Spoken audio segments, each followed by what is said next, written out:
உணவு கையாளும் நிலையங்களிலே குப்பை கூடைகளை பேணுதல்.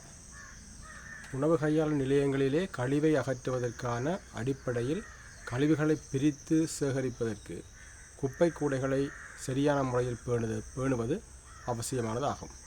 இதில் கழிவுகளை ஆரம்பத்திலேயே வகை பிரித்து சேகரிக்கப்பட வேண்டும். இதற்காக குறைந்தது 3 நிறத்திலான மூடியுடைய குப்பை கூடைகளை பயன்படுத்த வேண்டும்.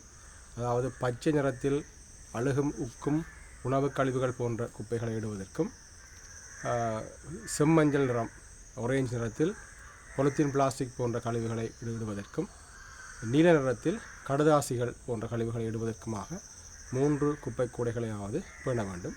இந்த குப்பை கூடைகள், இந்த டஸ்ட்பின் என சொல்லப்படுகின்றது, இவற்றில் எந்த துவாரங்களும் இல்லாதாகவும் தன்னியக்கமாக திறந்து, காலால் அமர்த்துகின்ற பொழுது மேல் மூடி தன்னியக்கமாக திறந்து கால் எடுக்கின்ற போது மூடக்கூடியவாறான குப்பை கூடை, அதாவது எந்த நேரத்திலும் அது மூடியபடியே காணப்படக்கூடிய குப்பை கூடைகளை பயன்படுத்த வேண்டும்.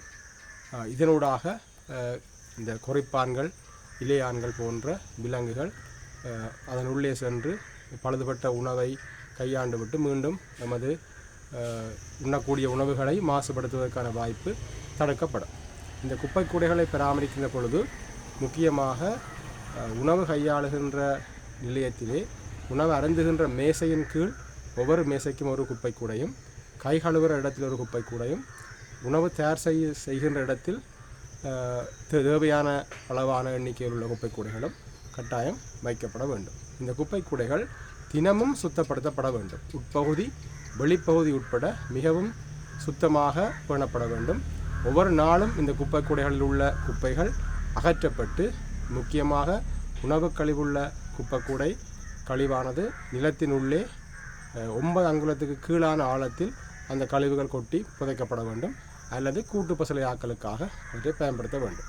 இவ்வாறு சரியான விதத்திலே குப்பை கூடைகளை பயன்படுத்துவதால் தான் உணவு அகத்தில் உள்ள உணவுகள் மாசுபடுவதற்கான வாய்ப்புகளை தடுக்க முடியும்.